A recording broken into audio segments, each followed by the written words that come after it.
إنما تنذر من اتبع الذكر وخشي الرحمن بالغيب فبشره بمغفرة وأجر كريم.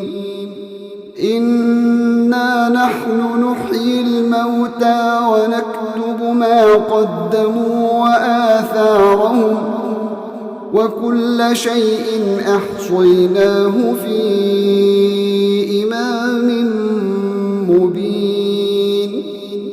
واضرب لهم مثلا أصحاب القرية إذ جاءها المرسلون إذ أرسلنا إليهم 2 فكذبوهما فعززنا ب3 فقال